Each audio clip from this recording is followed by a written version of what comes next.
اس تکلیف کو صبر کے ساتھ برداشت کرنے سے۔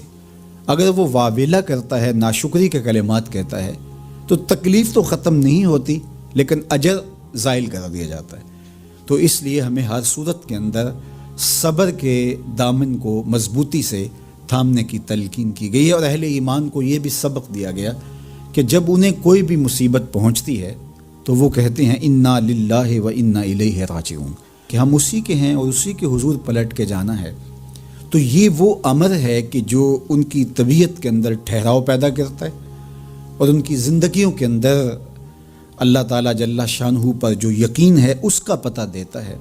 اگر مصیبت کو اللہ کی طرف سے سمجھ کے مان کے صبر کیا جائے، اس کو مقدور سمجھا جائے، اس پر واویلا نہ کیا جائے، اللہ کی نافرمانی کا کوئی کلمہ نہ بولا جائے، اپنے عقیدے میں تزلزل نہ آنے دیا جائے، اپنے رویوں کی خوبصورتی کو زائل نہ ہونے دیا جائے، تو اس کا مطلب ہے کہ وہ شخص مومن ہے، اس کا یقین ہے کہ یہ اللہ کی طرف سے ہے۔ تو پھر اس کے یقین کے صلے کے اندر اللہ اس کو پھر ہدایت قلب کا چراغاں نصیب کرتا ہے۔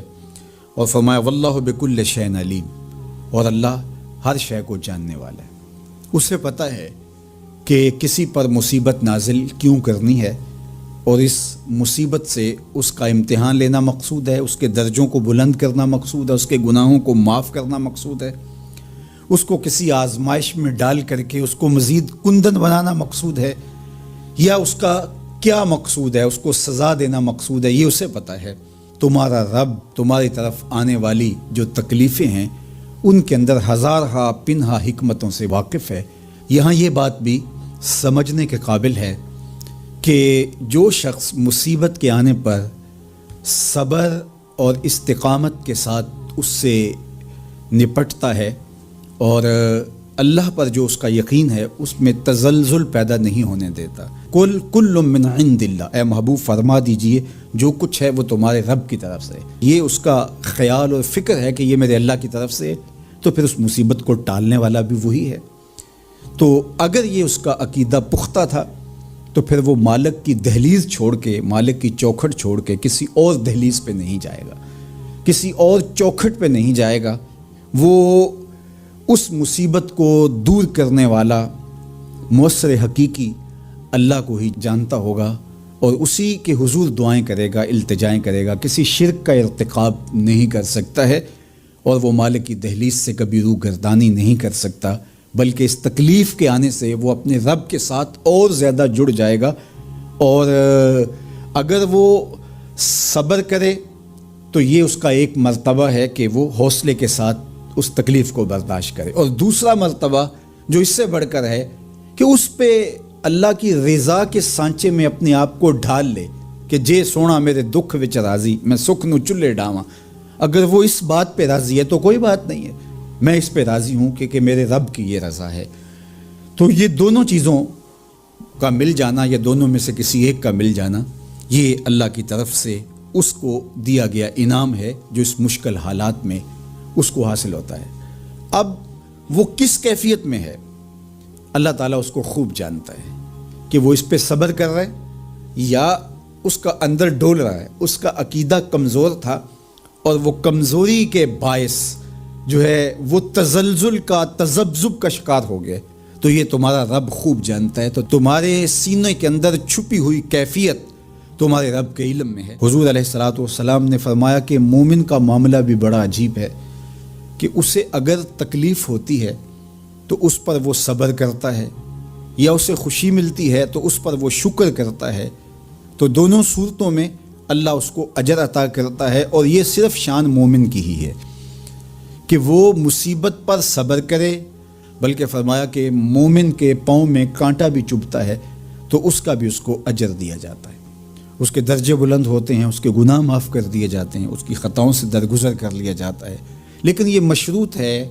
حضرت جابر رضی اللہ تعالیٰ عنہ فرماتے ہیں کہ رسول کریم صلی اللہ علیہ وآلہ وسلم نے ارشاد فرمایا، اللہ اکبر، دیکھیے کہیں کہا گیا کالا کالا نبی صلی اللہ علیہ وسلم، کہا گیا کالا کالا رسول اللہ صلی اللہ علیہ وسلم، کہیں کہا گیا کالا کالا ابو القاسم صلی اللہ علیہ وسلم۔ کیسے رنگ ہے۔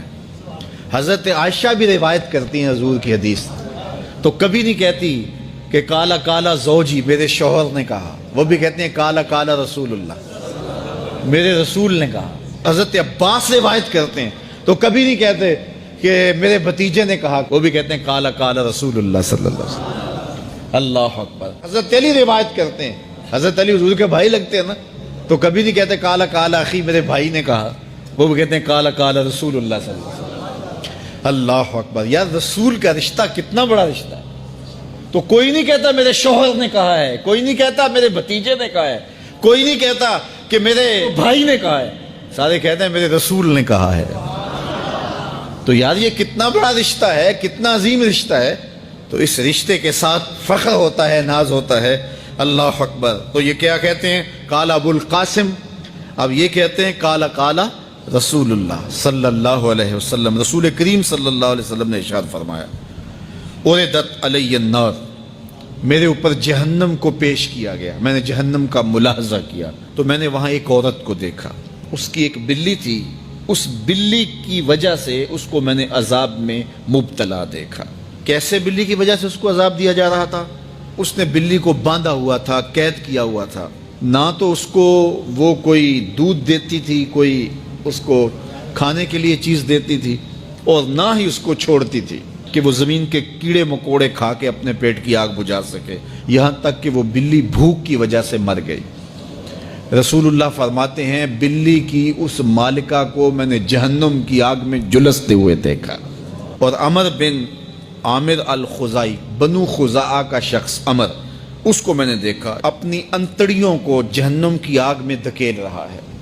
اس کی انتڑیاں نکلی ہوئی ہیں اور جہنم کی آگ میں گھسیٹتی ہوئی اس کی انتڑیاں جا رہی ہیں. یہ پہلا شخص تھا جس نے سائبہ بنائے تھے, جانوروں کے کان چیر دیے اور بتوں کے نام پہ چھوڑ دیے. یعنی سب سے پہلے بت پرستی کا آغاز عرب میں کرنے والا بنو خزاعہ کا عمر بن عامر یہ تھا. تو اس کو میں نے حضور نے فرمایا دیکھا کہ یہ جہنم کی آگ میں جلس رہا ہے. چونکہ اب جتنے بھی لوگ بت پرستی کریں گے ان سب کا گناہ عمر بن عامر کے نامہ اعمال میں درج ہوگا. ان کو بھی گناہ ملے گا جو بت پرستی کرتے ہیں. اور چونکہ ایجاد اس نے کیے تھے, بت اس نے بنائے تھے, تراشے اس نے تھے, پھر اس کے بعد اس نے جانور بتوں کے نام پہ چھوڑے تھے, چڑھاوے چڑھانے کا انداز اختیار کیا تھا, لہٰذا اس کو جو ہے وہ گناہ پہنچتا رہے گا. تو کہا میں نے اس کو عذاب میں مبتلا دیکھا. تو اگر خیر کی بنیاد رکھو گے نیکیاں ملتی رہیں گی, کھاتے کبھی بھی کلوز نہیں ہوں گے. اور اگر برائی کی بنیاد رکھو گے قیامت تک اس برائی پر جو عمل کرتے رہیں گے اس کا گناہ بھی کھاتے میں پڑتا رہے گا.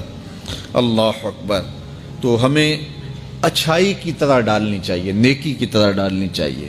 آقا کریم علیہ الصلوۃ والسلام نے ایک موقع پر فنڈ مانگا تو ایک شخص نے اٹھ کر کے پیش کیا. تو جب اس نے پیش کیا تو اس کے دیکھا دیکھی دوسرے بھی کھڑے ہو گئے, دوسرے بھی پیش کرنے لگے. بعض کا سارے خاموش ہوتے ہیں, کوئی ہمت نہیں کرتا.